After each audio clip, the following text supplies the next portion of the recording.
Baiklah, selanjutnya materi ketiga yaitu mengenai bioakustik dan bioptik. Yang pertama itu organ-organ pendengaran pada manusia. Terdapat 3, yaitu telinga luar. Telinga luar itu berfungsi utama adalah untuk menenangkan bunyi dari lingkungan untuk kemudian diteruskan ke telinga tengah. Kemudian yang kedua, telinga tengah.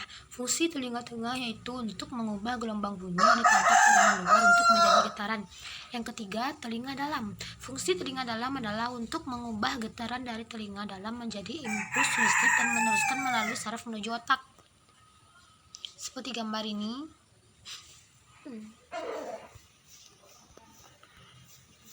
Selanjutnya, peran getaran dan gelombang.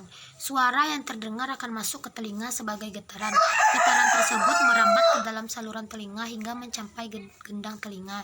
Gendang telinga pun bergetar dan mengirimkan rangkaian getaran suara menuju ketiga tulang yang ada di telinga bagian tengah. Ketiga tulang telinga tersebut meningkatkan kekuatan getaran suara dan mengantarkan ke telinga bagian dalam. Terus peningkatan kekuatan getaran ini dibutuhkan untuk meneruskan energi dari gelombang suara ke dalam cairan pada telinga bagian dalam. Sel rambut sebagai sensor yang berada pada lapisan koklea lalu mengubah getaran menjadi sinyal listrik yang ditransmisikan melalui saraf pendengaran menuju otak. Jadi begitulah proses kita dapat mendengarkan suara. Terus alat bantu pendengaran. Alat bantu dengar merupakan suatu alat akustik listrik yang dapat digunakan oleh manusia dengan gangguan fungsi pendengaran pada telinga. Biasanya alat ini dapat dipasang pada bagian dalam telinga manusia ataupun pada bagian sekitar telinga. Yang kedua, bentuk alat bantu. Yang pertama itu model dalam telinga atau ITE.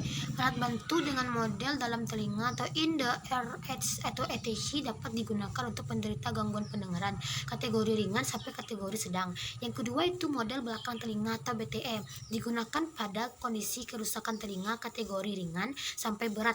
Alat ini menggunakan komponen cetakan telinga yang berfungsi sebagai penjernih suara. Terus yang ketiga, bentuk channel tersebut terdiri atas 2 jenis yaitu ITC dan ICC, digunakan untuk menyimpan cadangan baterai dan mikrofon yang terpasang di dalamnya.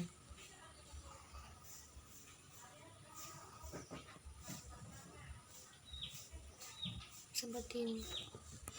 Lalu selanjutnya sistem sonar atau lokasi pada hewan. Baiklah, selanjutnya pendengaran pada hewan. Kelelawar dapat mengeluarkan dan menerima gelombang ultrasonik dengan frekuensi di atas 20.000 pada saat ia terbang.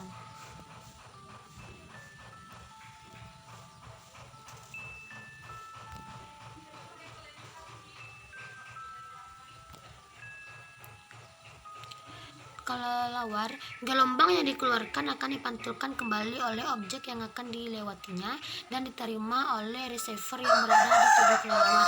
Kemampuan kelelawar untuk menentukan lokasi ini disebut ekolokasi. Di sini yang warna kuning ini adalah sonar, sedangkan yang warna merah ini adalah gelombang yang dipantulkan.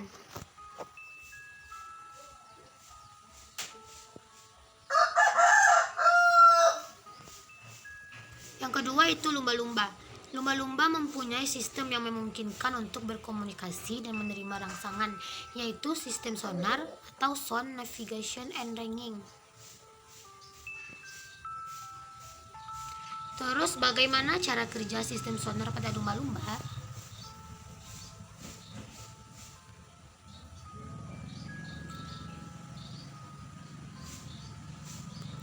Cara kerja sonar lumba-lumba.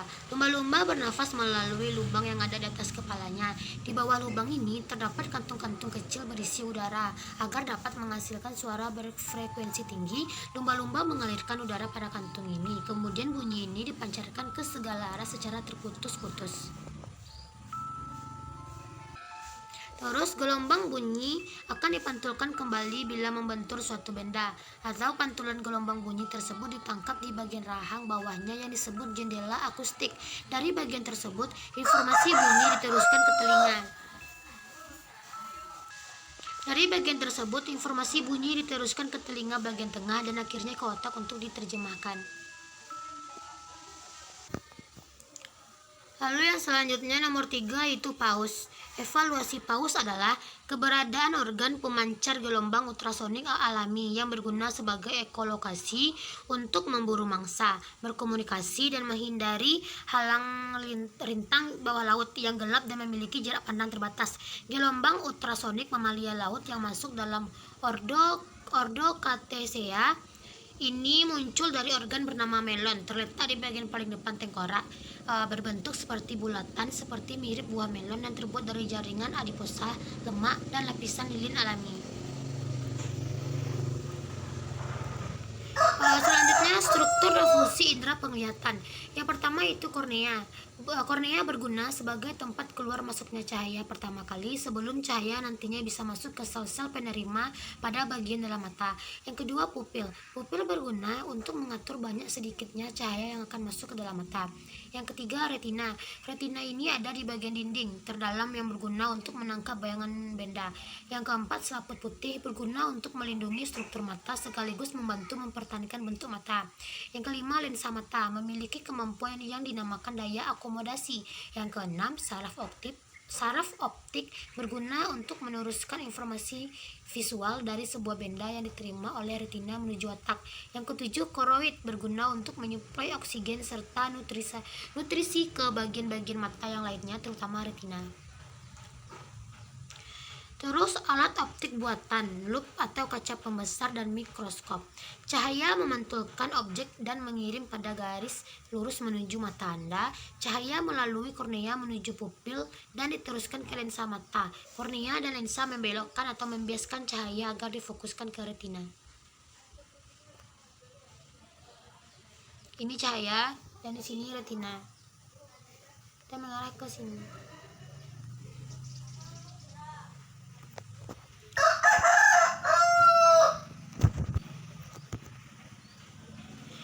Selanjutnya mata faset pada serangga. Mata faset pada serangga adalah mata menjemuk yang dimiliki antropoda seperti mata serangga maupun mata krustasea, di mana mata terdiri bentuk unit yang berulang atau omatidia yang masing-masing memiliki fungsi sebagai visual reseptor terpisah. Masing-masing omatidium berfungsi sebagai reseptor penglihatan terpisah. Setiap omatidium terdiri atas beberapa bagian. Di antaranya yang pertama itu lensa, yang kedua kerucut kristalin, yang ketiga sel-sel penglihatan, yang keempat sel-sel yang mengandung pigmen.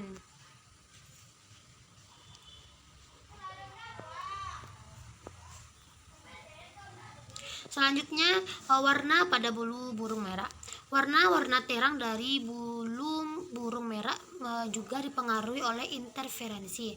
Struktur dalam bulu-bulunya menguraikan dan menggabungkan kembali cahaya tampak sehingga interferensi. Permukaan dari bulu mikroskopiknya terdiri atas keratin yang memopang sel-sel batang melanin berwarna coklat tua dengan pola-pola biasa, atau kuku Anda terbuat dari keratin dan melanin adalah pigmen gelap yang ada pada pigmen manusia. Terus sel-sel batang yang mengandung melanin ini terpisah dengan order mikrometer sehingga permukaan bulu ini berfungsi sebagai kisi difriksi. Seberkas cahaya monokromatis jika dilewatkan pada kisi difriksi akan membentuk pola gelap terang, namun jika cahayanya polikromatis atau putih melewati kisi difraksi, cahaya tersebut akan terurai menjadi berbagai macam warna. Terus konsep mimikri pada bunglon. Mimikri merupakan proses evaluasi yang terjadi pada spesies untuk menjadi sama dengan spesies lainnya. Biasanya mimikri menyerupai suatu spesies sebagai salah satu cara menghindari bahaya, misalnya bila berhadapan dengan predator. Mekanisme mimikri pada bunglon ketika hinggap di batang pohon, kulitnya pun akan berubah sesuai dengan warna batang pohon. Ketika hinggap di daun pun kulitnya menjadi hijau. Banyak orang berpikir bahwa bunglon berubah warna untuk berbaur dengan lingkungan mereka. Sedangkan mimikri merupakan peniruan secara fisik atau perilaku oleh salah satu spesies yang akan menguntungkan dirinya. Nah, misalnya bunglon ini berada di kayu, maka dia akan membentuk warna seperti dahan kayu tersebut. Begitupun jika pada daun, dia akan merubah warnanya seperti daun tersebut dengan memiliki kemampuan itu meniru lingkungannya.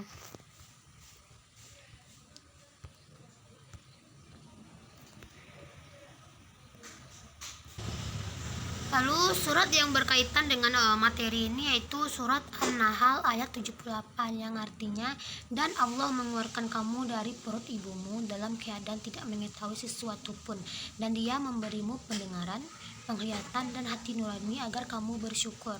Nah, pada ayat di atas kita menemukan suatu redaksi di mana pendengaran mendahului redaksi penglihatan. Ini merupakan hal yang sangat unik untuk kita ketahui bersama. Quraisy Shihab menjelaskan dalam tafsir Al-Misbah, didahulukannya indera pendengaran sebelum indera penglihatan merupakan urutan yang sangat tepat. Setelah diteliti, ilmu kedokteran mengatakan bahwa saat manusia dilahirkan, indera yang pertama kali berfungsi adalah pendengaran, lalu beberapa hari kemudian barulah penglihatannya mulai berfungsi. Baiklah, selanjutnya materi fluida dalam sistem biologi. Nah, yang pertama itu konsep fluida pada tubuh manusia. Pada tubuh manusia, darah, pembuluh darah, dan jantung membentuk sistem kardiovaskular. Terus fluida merupakan zat yang dapat mengalir. Fluida mengalir di bawah pengaruh tekanan gravitasi bumi yang bekerja terhadapnya. Darah dalam tubuh manusia termasuk dalam fluida. Pada sistem pembuluh darah dapat diamati dua jenis susunan pembuluh, yaitu serial dan paralel.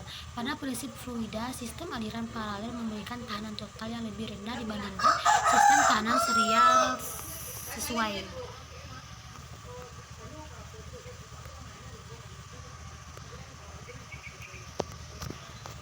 Selanjutnya, fluida gas pada respirasi. Gas merupakan bahan baku proses respirasi. Gas yang dihirup saat inspirasi berbeda dengan gas yang keluar dari saat ekspresi. Terus hukum Dalton. 1. Tekanan udara merupakan kumulatif dari tekanan parsial komponen gas bensunya. Yang kedua, komponen tekanan parsial O2 selalu lebih besar dari CO2, baik saat inspirasi maupun ekspirasi. Selanjutnya, contoh penerapan prinsip fluida pada alat kesehatan, yaitu di sini ada tensimeter. Tensimeter digunakan untuk mengukur tekanan darah pada tubuh, berapa angka sistol atau pada waktu jantung kuncup, dan berapa angka diastol pada waktu jantung mengembang kembali. Terus prinsip fluida pada burung. Hukum Bernoulli menunjukkan bahwa semakin cepat kecepatan fluida, tekanannya justru semakin turun. Sebaliknya, semakin lambat kecepatan alir fluida, tekanannya akan naik. Jadi, sayap burung memiliki bentuk airfoil, memungkinkan fluida di bagian atas sayap mengalir lebih cepat dibanding dengan bawah, sehingga tekanan di bagian bawah sayap lebih besar daripada bagian atas, membuat burung mendapat gaya angkat dari udara di bawahnya. Terus yang kelima, ikan sumpit atau pemanah atau Toxetos jaculatrix. Ikan sumpit atau pemanah adalah anggota keluarga 7 spesies ikan Parsiformes. Semua genus Toxes Arcervices adalah contoh yang baik dari ikan spesies dengan tingkat ketahanan yang tinggi. Ketahanan adalah kemampuan hewan untuk menjalani, menyerap, dan merespon perubahan dan gangguan sambil mengubah fungsinya. Terus menghuni antar muka antara daratan dan lautan di garis lintang rendah, terutama bakau, payau di Pasifik Selatan dan Samudra Hindia. Ikan sumpit melemparkan air pada serangga. Ikan ini memiliki mulut yang disesuaikan dengan jarak jet air ludah yang biasanya untuk memukul mangsa ke dalam air. Awal daro jet air ikan sumpit yaitu dengan menaikkan lidah ke langit-langit mulut dengan membentuk tabung. Operculum kemudian menutup cepat sepanjang tekanan air yang menyerupai bentuk tabung. Terus kebanyakan ikan ini mampu meludah pada kisaran 150 cm atau 59 inci. Meskipun beberapa spesimen yang lebih besar mungkin mampu hingga 2-3 meter atau 6-7 kaki atau 9-10 inci. Ketika mangsa ditembak turun, banded Arcervices mulai bergerak menuju tempat di mana ia akan mendarat dalam 100 mili per detik dan dapat mencapai dalam waktu 50 meter per detik dari tempat memukul air. Oke, fotosintesis pada tumbuhan. Proses fotosintesis adalah tumbuhan hijau yang memanfaatkan energi cahaya matahari untuk mengubah air dengan karbon dioksida menjadi karbohidrat.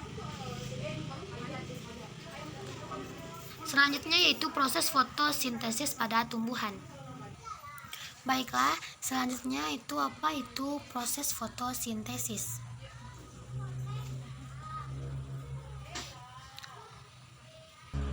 Yang pertama itu apa itu fotosintesis? Fotosintesis merupakan proses pembuatan makanan atau energi yang dilakukan oleh tumbuhan hijau dengan memanfaatkan bantuan cahaya matahari. Lalu, bagaimana proses fotosintesis tersebut? Fotosintesis memerlukan matahari. Proses fotosintesis memerlukan yang pertama itu cahaya matahari, yang kedua air, yang ketiga klorofil dan karbon dioksida.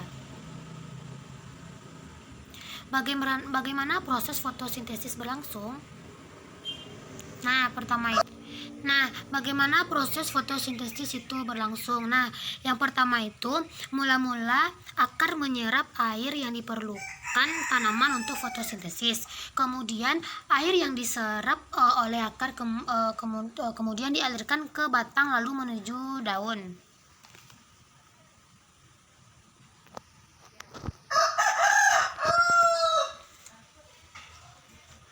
Terus air yang diserap oleh akar kemudian dialirkan ke batang menuju ke daun.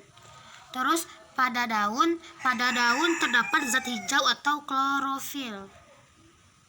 Klorofil berfungsi untuk menyerap cahaya matahari. Terus sementara itu karbon dioksida. Sementara itu udara mengandung karbon dioksida dan masuk ke dalam daun yang kemudian masuk ke sel-sel daun.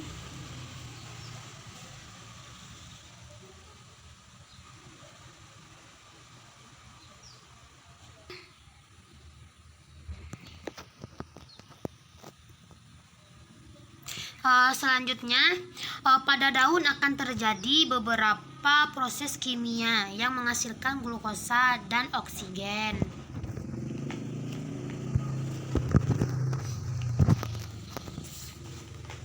Hasil berupa glukosa akan menjadi makanan tumbuhan, sedangkan oksigen akan dikeluarkan ke udara.